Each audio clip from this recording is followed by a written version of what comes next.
Regent meeting back to order. We are now entering into our portion of the agenda, which is Academic and Student Affairs Committee report and information. And at this time, I would like to turn it over to the chair of our committee, Regent Cerna.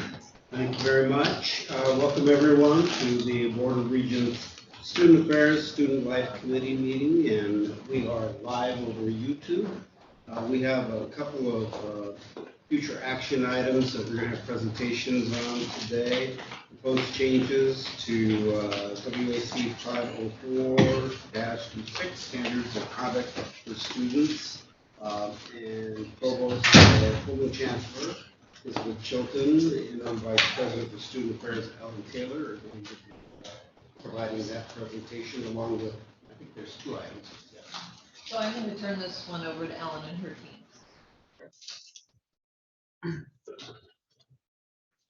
Thank you, Elizabeth.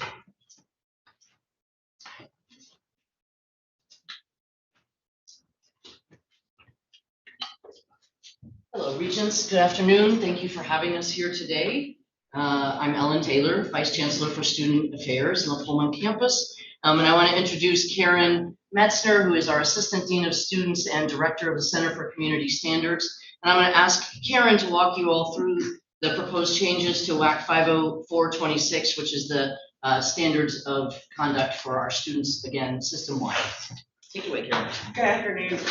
Like Ellen said, I work with the Center for Community Standards, and our office really exists to support students, uphold their rights, and also hold folks accountable for behavior that doesn't meet our community expectations.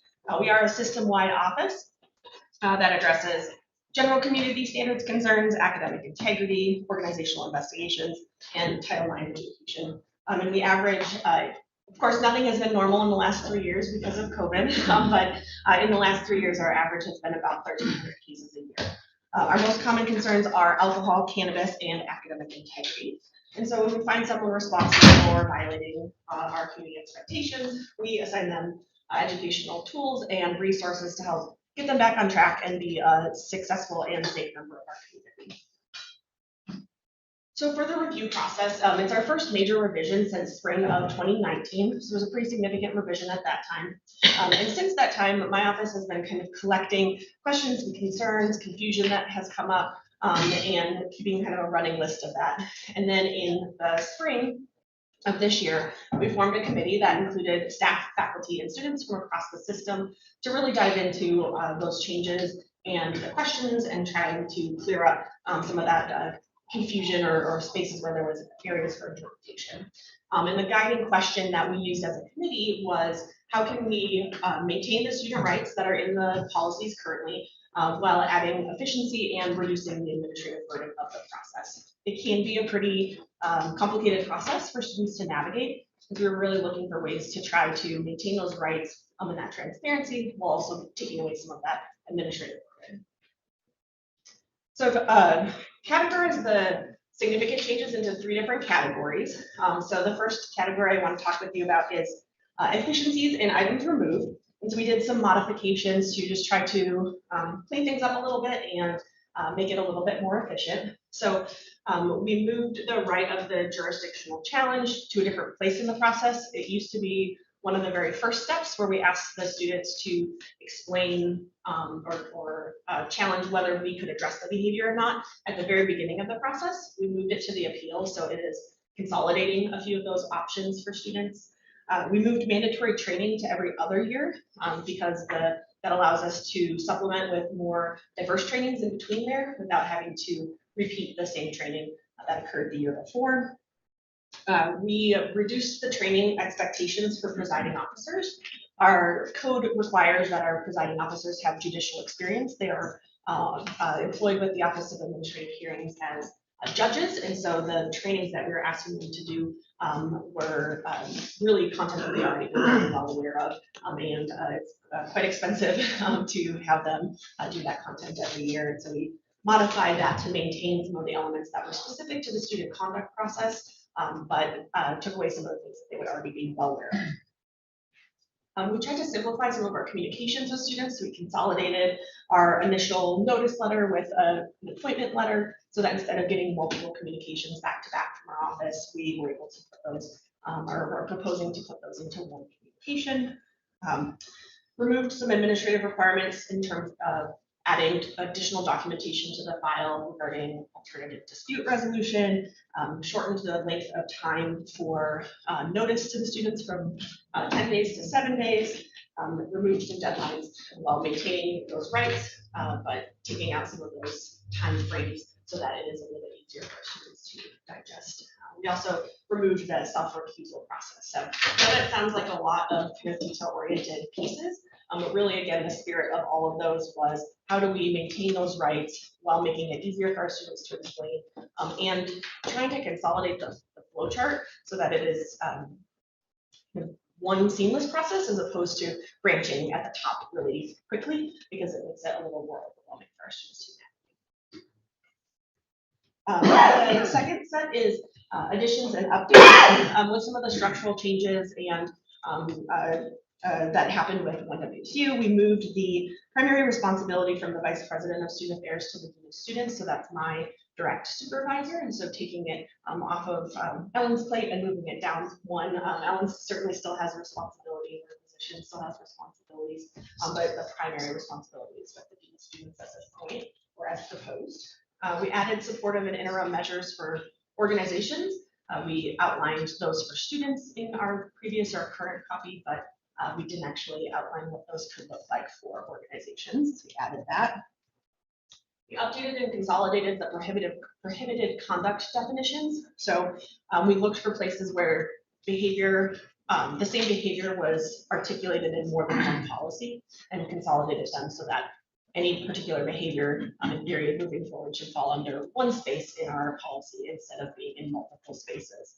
One space that was more significant is in our disruption or obstruction policies. There was a number of different policies that were all separated out, and so we consolidated them into one disruption or obstruction policy. Expanded matters that qualify for a removal of a disciplinary record.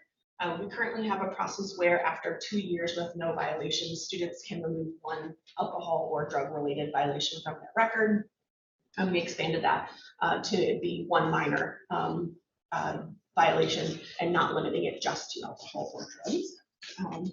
And we updated some of the sanctioning for academic integrity second violation. So again, really with the spirit of trying to shore up redundancy, clean up some of the language and make it a little more. The last section is hearing boards. We consolidated or are proposing to consolidate the pool for our university conduct board and our university appeals board. Those boards are very logistically heavy, very schedule intensive, and can be very difficult to just logistically make happen. And so by consolidating the pool of members to one pool, it gives us more scheduling options. And certainly there's provisions in there to prohibit one member from serving on multiple boards for the same student. So there's still that separation with some additional scheduling flexibility. And we also, in our current WAC, don't have a defined quorum for our academic integrity hearing board. So we added that in so that there's no question about what the quorum is for those hearings to be able to happen. So those are some of the more substantive changes. And again, like I said, really just looking at not trying to change the spirit of how we do our work, but making it so that it is more student friendly and a little bit more efficient for us to be able to navigate through. Any questions for Karen? So you said 1,300 cases per year, is that right? Yeah, so our numbers fluctuate from year to year. Certainly with COVID, when our students were online, it changed our reporting numbers, but for the last 3 years, the average is about 1,500. How big a team do you have? Well, we might be hiring soon. There's some vacancies right now, but at full staff, I have an assistant director and 2 full-time conduct officers, and then our residential education directors who are employed by the Department of Residence Life also here. Of the 1,300, how many of those are, well, how many are individuals? I assume that some of them are reoffenders or something? Gotcha. Yeah, great question. I don't know the exact number off the top of my head. What I can tell you is for last academic year, we sanctioned about 60 people to go to our second level substance education class. And so for the remaining folks, they only received that first intervention and then didn't come back to our office. Do you keep track of if they're in the Greek system or not? Yeah, we run data on all sorts of data points, and we have a really phenomenal conduct data management system called Maxient, and I can always explain it as like, if you put it into Maxient, you can take it out of Maxient. And so we look at Greek affiliation, we look at classification, we look at location of incident, who our reporting parties are, most common types of violations. We can even look at violations by day of the week. And so there's a lot of data access there to look at. Time of day? Yes. Yes, yeah, time of Do day. you have like a top 10 list of repeat offenders, or do you see, in all seriousness, do you see a consistency at times with repeat visitors? Yes and no. So our goal is always to, I joke with students, it's lovely meeting you, I hope you don't see you again. Our goal is always to provide those interventions, those support, have those conversations, and then get folks back on track. Of course, that doesn't work for everybody, but as we continue to work with the same student, our outcomes are going to escalate. And so what a first intervention for a substance might be an online educational tool that they have to take. For a second intervention, we're likely going to ask them to meet with someone from counseling and psychological services, and then we kind of go from there as to what are the additional options that we have available to us to be able to help the student understand the university expectations and how to stay safe and healthy here. So eventually, depending on the severity of the situation, our university conduct board does have the ability to suspend or expel people, but certainly that's not our preferred pathway.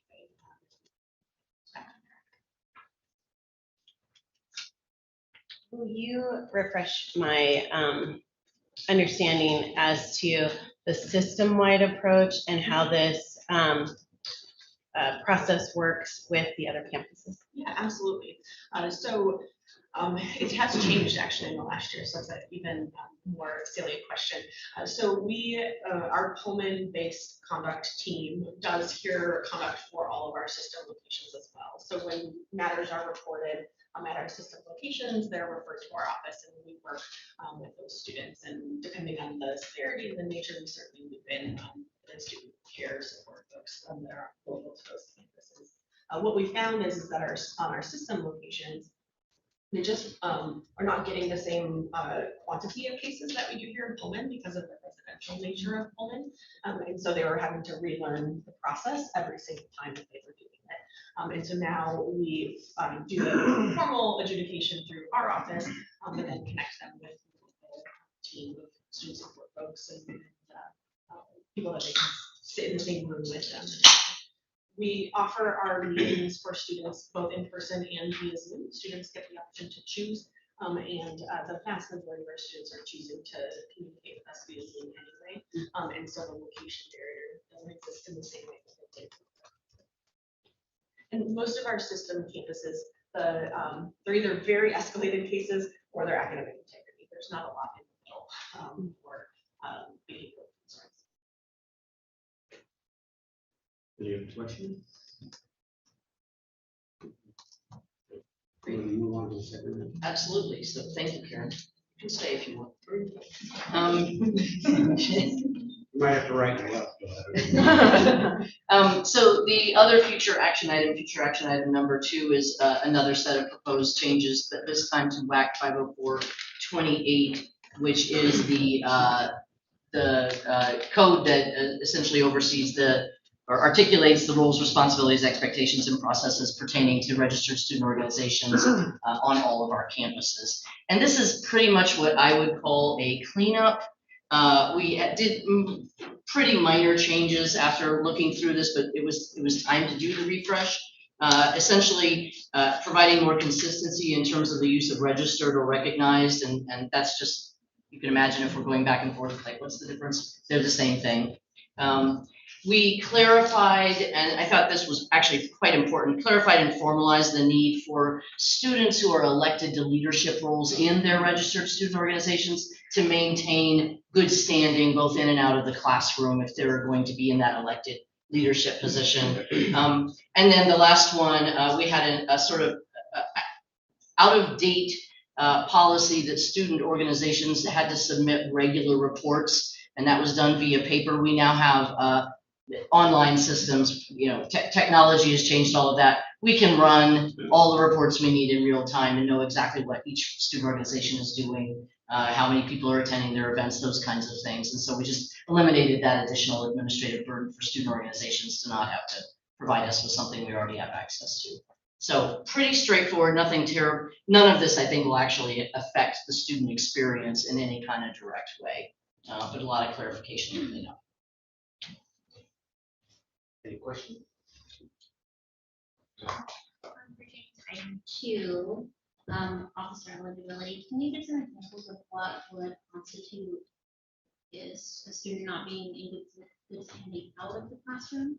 Well, for example, if they are involved with with our Center for Community Standards and have been found responsible for a violation that reaches a certain point, a certain sort of level of egregiousness, if you will, then they would be considered not in good standing from that behavioral standpoint outside the classroom, and they can certainly get back into good standing. But we want to be clear that we expect our elected officers to be doing well both in and outside the classroom and serve as role models for their peers, certainly. Any other questions? Thank you very much. Very welcome. All right, so we are moving on now to fall enrollment updates. Presentation. Before, so just Saichi here virtually, larger than life Saichi. There it is. Before Saichi kicks this off, you all have a much longer paper version of the enrollment update, the official numbers. One thing you will notice, and Saichi and I worked on this together, he'll give you an overview of where we stand system-wide and for each campus, and also what we're doing to address what is an enrollment decline, as you will see. Not unexpected given the national context. I think most universities are seeing similar challenges.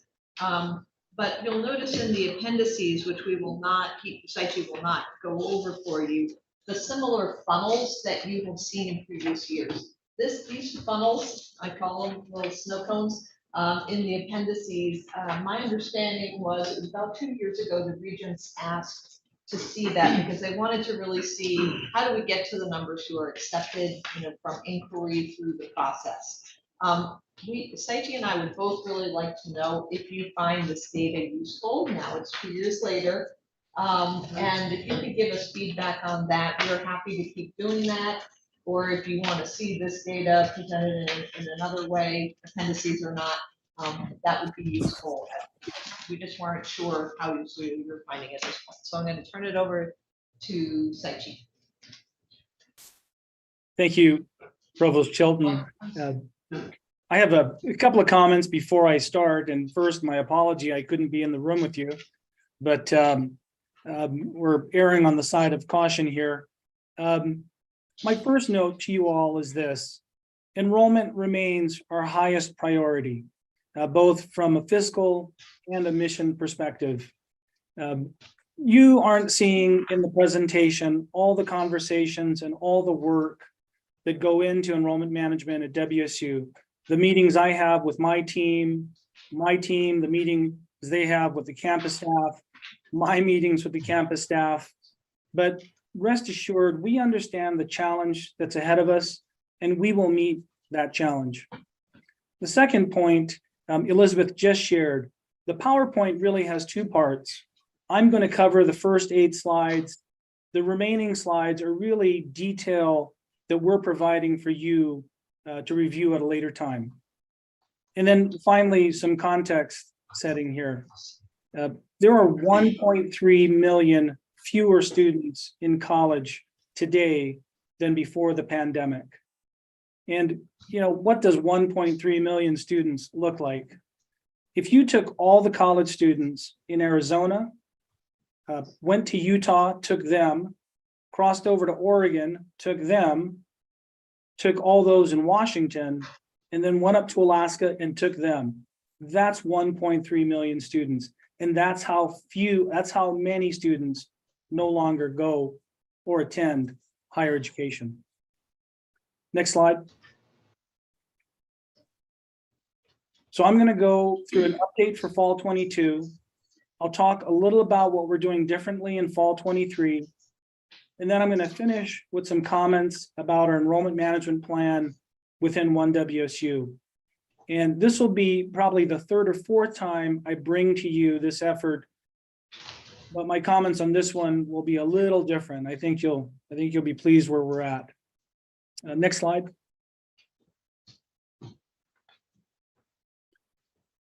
We've lost 7.7% of our enrollment from last fall.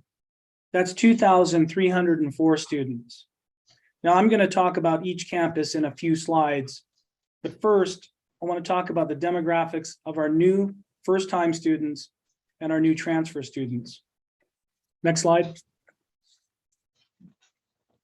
For first-year students, we're down 16 students, 0.4%. Now, in that decline, though, we increased the number of minority students, international students, first generation, and low income. So we did good there, but overall, we couldn't keep up with last year's number. Next slide.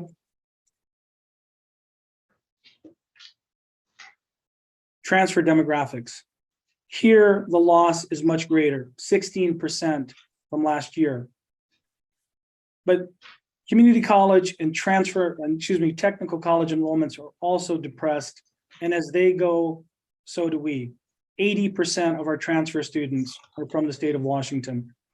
Now, despite that large decline, we increased in every demographic area except veterans. In some of these areas, we increased over 3%, such as minority, Washington resident, and low income. Next slide. Now here's what enrollment looked like at each campus. And we're going to stay on this slide just a little longer. It's broken down by total enrollment, all on the top line, first year, then transfer. And you can see the actual number decline or gain and the percentage change as well. Let me highlight just a few of these data points. The global campus continues to attract new first year and transfer students. The appeal of online education and the flexibility is really something that we should be taking note of as we continue to meet the challenge ahead. Pullman, for the first time in 4 years, has more first year students. Now, I almost hesitate sharing this, but I've already opened my mouth, so it's too late. About midsummer, I was sharing with Kirk and Elizabeth that our first year numbers in Pullman and in the system were looking really good, 20% good, 25%. And about the middle of summer, something started happening. We started losing that increase. And by the end, toward the first day of classes, we were just barely above where we were last year. My team and I, we're going to unpack that. We're going to find out what happened there, because that is a very not common event for WSU. If we get somebody through the admissions funnel, confirm them into orientation, they're going to be couged someplace. So this is something we need to understand better.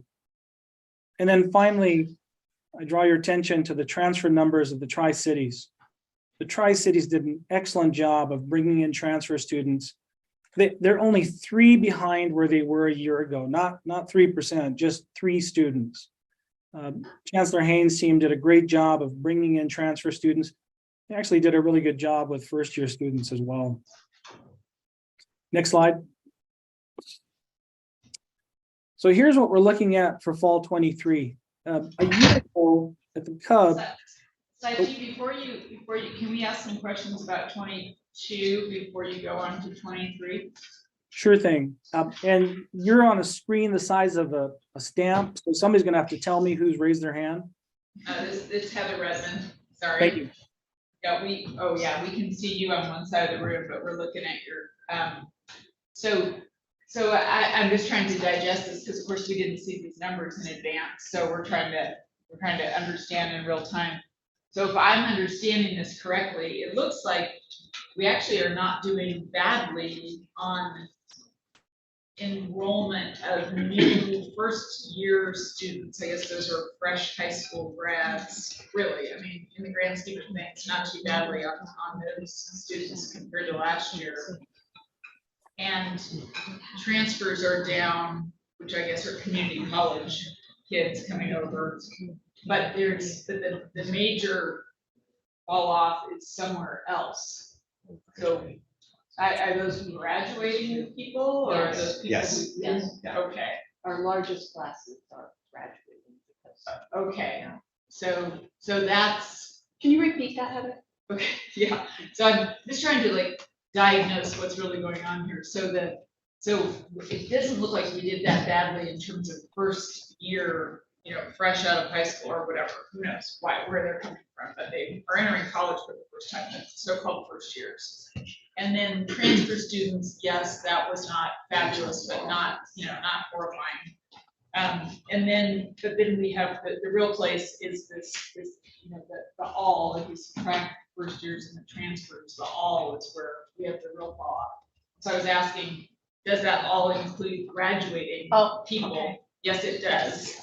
And so there's some, what you would have liked to have seen if you're really trying to understand the numbers and you want to understand what's the retention issue, you would have also liked to see, are we losing people who are leaving the university without graduating? Somewhere in there, is that part of the issue? But I guess so what you're saying is you got a large graduating class that we're losing and we're not replacing them with a large first year / transfer class. So Saji, could you, we talked about this yesterday, could you say a little bit about how, my understanding is we've just graduated and are going to graduate some of the largest senior classes that we have in our history. Is that so? Yeah, that's exactly the dynamic that is playing out with us, and it will probably for at least another year, maybe two. As that large class, that bubble moves through, because we can't replace it with an equally large incoming class, we're going to sort of be behind the 8 ball here. One of the things we are focusing on, in fact, is how do we get our incoming classes back up to sort of pre-pandemic levels. And so, but what you're seeing, both you, Regent, and Elizabeth have described exactly the case. It is the graduating classes that we can't fill at the level they came in 4 and 5 years ago. Okay, so if you were to give like the voiceover, if you were explaining this to your mom over dinner, you'd be like, my real problem is fill in the blank. Yeah, our real problem is just that we have not replaced the large incoming classes from 3 and 4 years ago. And so we're sort of going to be behind until we can catch up to them. But retention is where we're also aiming. And that would be something I'd tell my mom too, is we want to keep every COOG that's eligible. And in a couple of slides, I'll talk a little more about that. So were high schools graduating more students back in 17, 18, 19? I mean, what's our pipeline look like in potential?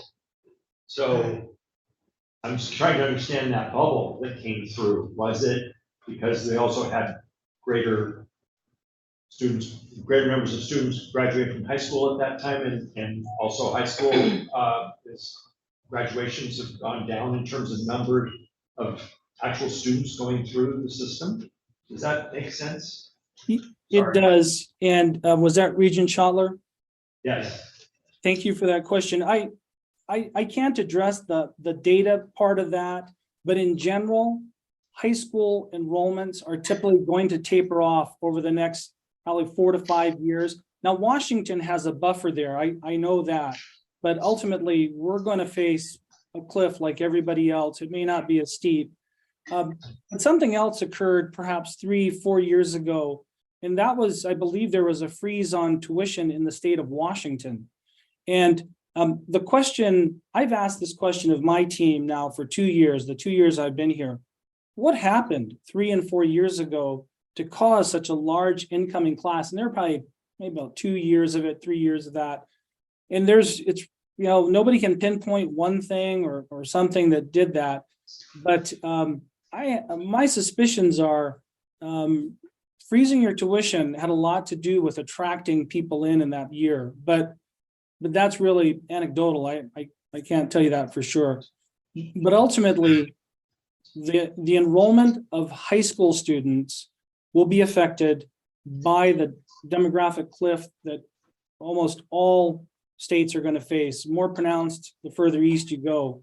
But that has to do with the decline in birth rates starting at the last recession. Sachi, yeah, Kirk wants to jump in here. Yeah, thank you, John. Great question. Multiple years ago, this graduating class, those of you may remember, we expected, I don't remember the number, 4,100 incoming students enrollment. And I think we may have hit almost 4,500. And so we were doing triples, we were jamming people in residence halls.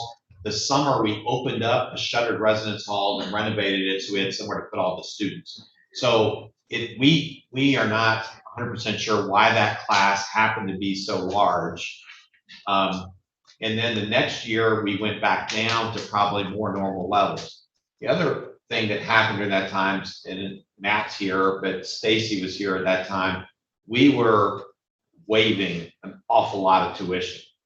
And as a matter of fact, we probably were almost fiscally irresponsible in how much we were waiving. So you got that big number and I thought, okay, we're gonna have some more money to hire faculty and all that. Well, it turns out our net revenue was not very high then. We spent all this money to get this big enrollment and we really weren't prepared well for it. So what's happening now is that class is graduating. So that's the other, we had 2 years where we had these really larger than anticipated classes that are now going out. So that's a little bit about that, what we're seeing now. And Saichi, the tuition, I've been president now, this is year 7. We have raised our tuition each year I've been president by around 2%. It's whatever the state allows, and we go through the process with the Regents. So the tuition reduction was prior to my arrival. So I just want to make that clear. That wasn't something that has been in recent years. That's been quite a few years ago. So we have not frozen tuition at WSU. I'm not making a value judgment here during my time or the last 6 or 7 years. So it's been, we're not doing 7% increases and things like that. It's been tied to the cost of living. Sachi, you want to continue? Sure. I think we are on the fall 23 slide. There you go. So a year ago in the Cub, I shared that our strategy for this previous cycle was to not implement any new applications, no new processes, refine what we were already doing, hit the ground running. And that strategy worked for the most part. We saw more applications from Washington first-year students than we had in the last couple of years.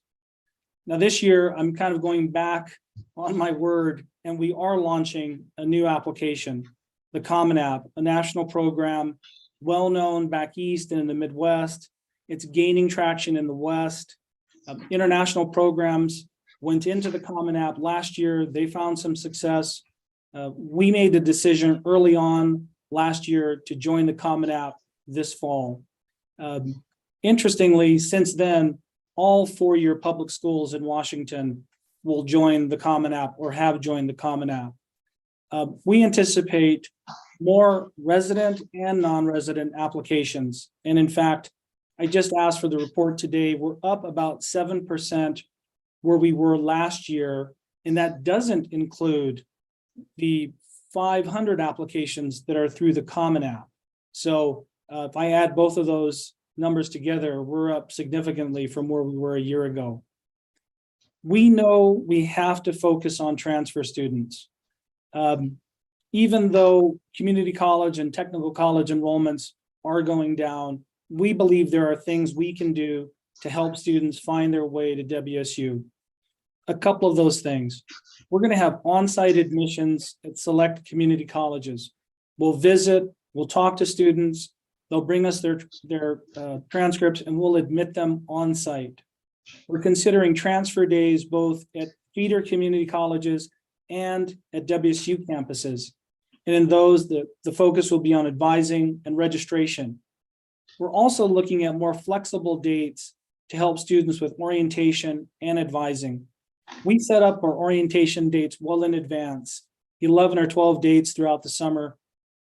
Many transfer students cannot make those dates. So we have to figure out a way to be more flexible and help them through this process. And then finally, retention. Retention is something that we need to focus on through enrollment management. Now, most of our time and most of our effort goes to bringing in new students, but we need to help our current students stay with us. And now a lot of this retention happens through colleges and through programs. We're not going to interfere with any of that. Their effort has to continue. But I'm thinking centrally, there are times in the year where we want to talk directly to our current students. So we want to talk to them in about a month about registration for spring. And then in the spring, we want to talk to them about registration in fall, right? And maybe even over the break. We want to communicate with them. We don't want them to forget about us by letting them know we're not forgetting about them. Next slide. So can I ask a question? This is Regent Dickinson. Yes. As you look at 2022 then, and then you're looking at, seeing an uptick in applications for 2023, I would like to just go back to that point you made. I think it is interesting that you were sitting at 25%, kind of like, that to me is the biggest concern. What happened from April to August, right? And why did we lose them out of our funnel? And really spending the time and the money to understand what those decision points were, because, we need to, I appreciate that you're going to dig into that. And I think as a board member, I'd really like to understand that, because I think that would, again, dictate a lot around how we invest our marketing dollars and where we invest them. Thank you, Regent Dickinson. And it's even more narrow than that. It's really going to be a look at about the middle of summer until fall. So we can narrow it down with a lot of specificity where we began to lose those students. And that's exactly what we plan to do. This is uncommon. I think I said that already. This is not typical of WSU to lose students that late in the cycle. So we're gonna try and figure out why. We don't want to see that again. No, and I mean, if you can isolate what those things are, if we need to do an emergency spend on those things to ensure that doesn't happen again, because if that had not happened, we'd be looking at a very different picture in some ways, right? Yes. So. Absolutely. I wouldn't have as much gray hair. Absolutely. I want to end my time with you by talking about something that I actually began talking with you on June of 21. President Schultz and Elizabeth asked me to share with you at your retreat, how are we going to approach our system-wide planning for enrollment management? And I remember sharing with you a slide deck, and one of those things I said was, we have to get a number of people around the table from around the system to begin discussing those things that are important to system-wide enrollment management. Things like guiding principles, a vision statement, goal statements, priority, strategies, and tactics. Over the last 10 months, that's exactly what we've done. And we have all of those things now approved and documented. What I'm sharing with you now are the 4 goal areas for enrollment management across the system. And this took us perhaps the last 3 months of the semester to arrive at these, vote on these, and prioritize these. Now, I'm not showing you everything underneath this, such as the strategies and the tactics underneath each of these areas. But that's information I'm getting ready to actually share with the president and the chancellors. And then obviously we're moving into implementation after that. We're on an evergreen planning cycle. We anticipate this is between a 3 to 4 year process to get all of these goals in place. But we have great confidence that what we're aiming at is what we need to improve the enrollment picture at WSU. I'm going to stop there because I know you have a really big tour of campus. The gem carts are outside my office here, but I think we have some time for a few questions. So actually, this is Laura Powell. I have a couple of questions, particularly as related to, well, the first one is actually related to transfer students. When we send advisors to community colleges, are we able to, at that time, guarantee which of their courses will transfer for sure? Because that's a historical concern of the students get to their destination, second college, if you will, and then all of a sudden they find out they've got a whole bunch more courses to take, which of course, you know, increases the time to graduation, increases cost for them, et cetera. Right, so we have many courses already articulated between community colleges in Washington and actually elsewhere in WSU. So there are many courses, probably hundreds of courses that we know how they already come in. And so that's in place. There may be a few courses that a student has taken that we have not transferred in or it has not been articulated. And so those have to go to department for some type of review. But for the most part, students can learn from advisors or from the enrollment management office what courses transfer. One thing I didn't share, I should have mentioned this. ITS is working on a transfer site for us right now in which this type of activity will be automated. So the student can plug in the courses from Clark Community College and the articulation will translate for them. We're building in the feature that can be saved and an account created, and that information go over to our CRM so we can communicate with them. But for the most part, most courses that we've already received, students can already learn from that how they'll translate, how they'll transfer. Okay, well that'd be great if you had actually an online system and made sure, because there's good advisors and there's advisors that are not well informed sometimes. So it's just important that students are prepared. The second question is more about preparation, because some of the things I've been hearing about COVID, since COVID hit and students in their latter years of high school basically were doing a lot of online work, which was not very satisfactory in a lot of places. Are you seeing students coming who really are not prepared for college for this reason or maybe for some others? Because again, that's a type of thing that can be very discouraging when they get on the college campus and can lengthen the period of time that they need to be here. But I think the discouragement is one of the real big factors that cause them to quit. I mean, I'd say to you, if you don't mind, we've talked about this with the academic deans and them with some of their chairs. I think that's where we would see that is in the classroom. Yeah. And, we're really going that extra mile to make sure that we're giving our students that extra mentoring, extra time, because, there in some fields, there are some gaps.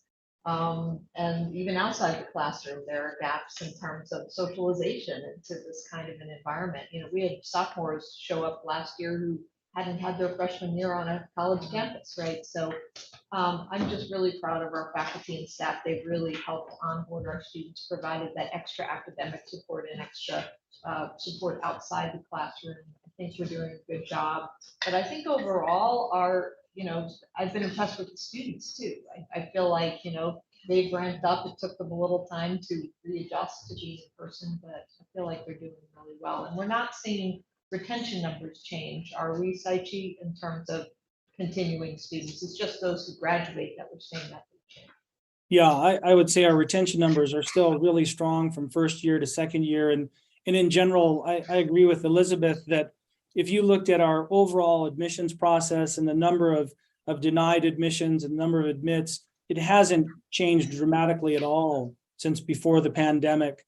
I don't have it right in front of me, but I know Fran has shared sort of the average GPA of our incoming students, and I think it's still 3.5 or higher. So my sense is, for the most part, the students who would like to go to WSU are well prepared. I think we catch students early on in the process if we feel like there's some extra support they need, or if in fact this isn't the right place for them. Saichi, do you know the summer drop-off that you mentioned? Is that just a WSU problem, or do you know if that's other institutions are experiencing that? Regent Cerna, I don't know what the melt was like at other schools. I do know that typically our melt is below 10%. It's a low single digit, 5%. I think that's the number the team shared with me when I first started. And so to see it jump up so quickly, and it did increase during COVID, that's true.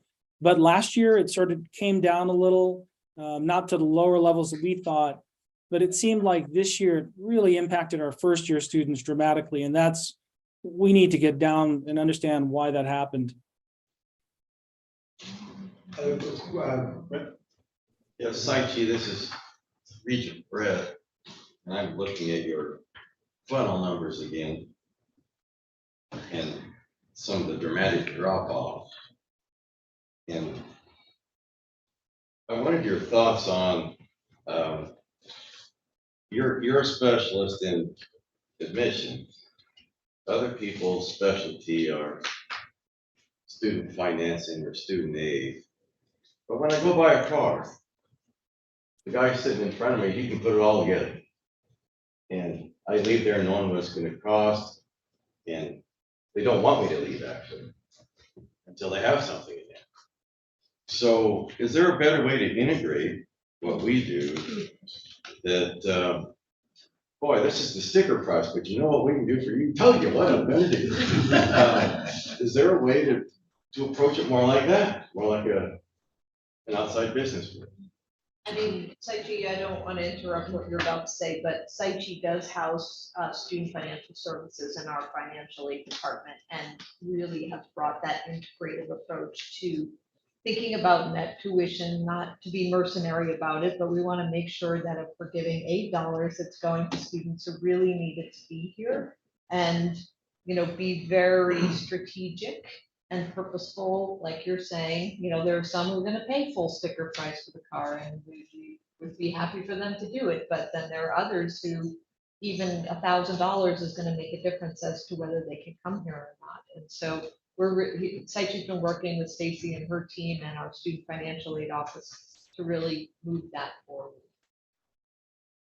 And let me go ahead. I was going to add that the other partner in this discussion beside finance and student financial services is actually university communications. One of the things we now understand is how we talk about financial aid and helping somebody afford their education. That's really the key. It's not so much deal making, it's how you explain things and present information to students. That's really the key. And I think we're on the right track here. The other thing we focus on is affordability. That is the discussion we want to have with families and students. We don't want these discrete conversations about tuition and then talking about books and then talking about room board. We want to talk about affordability in higher education, in particular WSU, because when you talk about affordability, then you bring in all the things that you can help with instead of only focusing on sort of the cost piece of it. And so that's what we're trying to do with a lot of web and social media. And I think we'll make some gains here. And in particular, as we continue to attract more low-income first-generation students, we have to get better at this message. So, That's a great segue to Okay. my question. Regent. So I was thinking about this, and again, I'm sorry for the business lens, but in many ways, you are closest, this is Regent Redmond. You are closest to our customer, not only our actual customer, but the folks we'd like to have as our customer who might decide to buy elsewhere or not buy at all, or go college altogether. And I'm curious, what resources you have now to gather information on our customer and potential customer, and how much data you're getting about who decides to buy, who decides not to buy, why they're not buying, why they are buying, and what we might do to augment those resources to the extent that maybe we could be getting more of that information. Cool. I'll jump to where we want to be. All right. We just entered some contract negotiations with a company called Market View to provide us exactly the information you just described in great detail. Their propensity to go to higher ed, their ability to go to higher ed, their ability to afford higher ed in the tier that WSU sits. They would mine our data as well as bring in data they have proprietary use of. Right now, we rely heavily on not only our IR shop, but also the National Student Clearinghouse and other resources, federal databases, state databases, in fact, that IR can manipulate for us and bring us information. Sort of the next level we want to get to, though, is what a company called Market View that I just mentioned is now talking to us about. We'll start in Pullman, and then we would like to move it into perhaps Vancouver and the Tri-Cities, because of their enrollment and also just sort of the financing of their education is sort of similar to Pullman. So that's our long-term plan. But we're not there yet. And we think Market View can help us get to where we want to get to. Ultimately, Market View, the data we have, their data will help us with a really, really fine-grained, detailed approach. Tell us, students in this zip code, in this band, might be able to afford your education and attend at this percentage. I mean, that's where we're trying to get. Question. Yes, Sashi. Hi there. I'm just building on Heather's comment. We have an economist view to the world also, and the 5 sources of, study in terms of supply and demand along with the customer, because it seems like the candidates have choices in terms of new world occupations, which I know our system strategy looked at that. I was on a hike where a kid said, when I grow up, I want to be an influencer because I'm going to make as much money. So that's an alternative occupation path that kids see where, the top tech leaders in the world have dropped out and they make more money than everybody else. And so as you use Market View, can we please have an eyes wide open view of the new world, the new economy, and also the supply and demand. And what I mean by that is new colleges forming, new schools, new education paths, and how that's really affecting the demand. So I know that's a lot, and that's the future state, but that to me is something that, we just need to be really eyes wide open with. Yeah, that's been one of my, my things has been, can't serve all people that want to go to the computer science degree program there, obviously. Yeah. How do we siphon all of those folks off? Do you want to, actually, Regent Shar has a go ahead. Well, I was just going to ask just a quick question and make a statement. So I think Provost Chilton, you mentioned the appendix. I love the appendix. Again, not being in higher ed, some of these charts help us kind of continue to further unpack and understand the work that you're in every day. I'm curious as to kind of what our target might be in terms of first year admission. I will not attest to doing math in the middle of a meeting as being maybe absolutely correct. So someone who might be an engineer, might double check my math, but if I'm looking at the numbers, so if I look at inquiry on the first page, first year admission, 97,000, and then total number enrolled, I think that's about 4%. I'm curious, is our goal 10? Is it 5? What is our goal? What are we trying to achieve? I get all of the reasons why it's difficult and challenging, but I am wondering if there is a goal that I can't put my finger on. Maybe if we have. You know, what I would like to say is that after, we wanted to present you current state, these are hot off the press. We couldn't release these numbers to you before today because they've been embargoed, so you're the first to see these, and we're going to be sending out our enrollment numbers. You never want to put out numbers that then you change or are not accurate. We want to dig into what happened with the late summer melt. We want to dig into the market study that Psyche's doing. I would like to recommend that we come back to you with a target, even at our very next meeting, because I don't feel like until we understand this very volatile market right now, I feel like we would be making something up that was not data informed. And I think we just need to do more of that data mining. So this is where we want to get to for next year or the next 5 years. Okay, great. So we hadn't already identified a number, and then like this was our number and this is where we're at. I just want to make sure I didn't miss that. Okay, great. This data is really helpful, and I think unpacking kind of what happened as it informs how we change our strategy. And then certainly the additional layers here are helpful because every campus is so unique. I love some of the marketing, Phil, in terms of, WSUs in every county, right? As we look at value propositions and differentiation between some of the other options within the state and outside of the state, the differences between each campus, the choices that students have are really phenomenal. And so when we unpack these numbers, I think that's just another aspect of how are we providing that choice and that difference in the WSU experience. So I think there's a lot of opportunities. I'm not trying to minimize. There is an ecosystem around us that is saying this is a problem right now. I'd love for us to really lean into and how do we differentiate, because we, unlike the University of Washington, are in every single county in Washington state. And so I think we have a unique value proposition. I mean, I will also add, they have something like 38% are non-Washington residents at UW, and we have 15.